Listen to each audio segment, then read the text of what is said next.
BTech masters MBBS courses చదవాలనుకునే students కోసం విసోర్స్ global education fair and loan mela June 29న T hub Hyderabad. Free entry.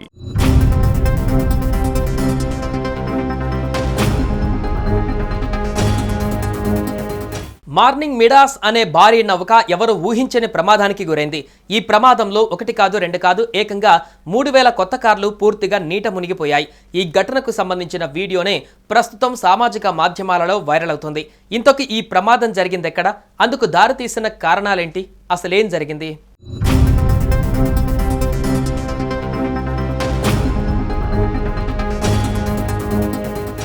June మొదటి వారం ప్రారంభంలో దక్షిణ కొరియాలోని ఓ పోర్ట్ నుంచి మార్నింగ్ మిడాస్ అనే భారీ నౌక మెక్సికో 3000 కార్లతో బయలుదేరింది. అయితే ఉత్తర పసిఫిక్ మహాసముద్రం మార్గం గుండా బయలుదేరుతున్న ఈ భారీ నౌకలో జూన్ 3వ తేదీన ఉన్నట్టుండి భారీ అగ్ని ప్రమాదం సంభవించింది. ఆ సమయంలో అందులో 22 మంది సిబ్బంది ఉన్నారు. అయితే అదే సమయానికి సమీపంలో ఉన్న మర్చెంట్ మెరైన్ అనే మరో నౌక గమనించి సిబ్బందిని రక్షించింది. కాగా ఈ ప్రమాద సమయంలో 3000 కార్లలో అందులో 800 ఎలక్ట్రిక్ వాహనాలు, హ్యుందాయ్, కియా కంపెనీలకు చెందిన కార్లు ఉన్నట్లుగా అధికారులు తెలిపారు.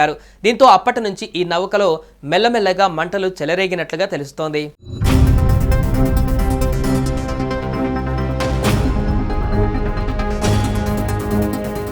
ఈ క్రమంలోనే అగ్ని ప్రమాదం కారణంగా ఈ భారీ నౌక తాజాగా అలాస్కా సమీపంలోని నార్త్ పసిఫిక్ సముద్రంలో మునిగిపోయింది. ఈ ఘటనలో నౌకలో ఉన్న దాదాపు 3000 కార్లు నీట మునిగినట్లుగా అధికారులు వెల్లడించారు.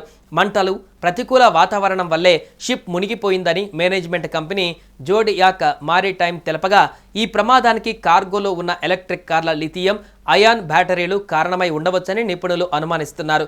మొత్తానికి ఈ ప్రమాదంతో భారీ ఆస్తి నష్టం జరిగి ఉండవచ్చని అంతా భావిస్తున్నారు. ఈ ఘటనకు సంబంధించిన వీడియోనే ప్రస్తుతం సామాజిక మాధ్యమాలలో వైరల్గా మారుతోంది.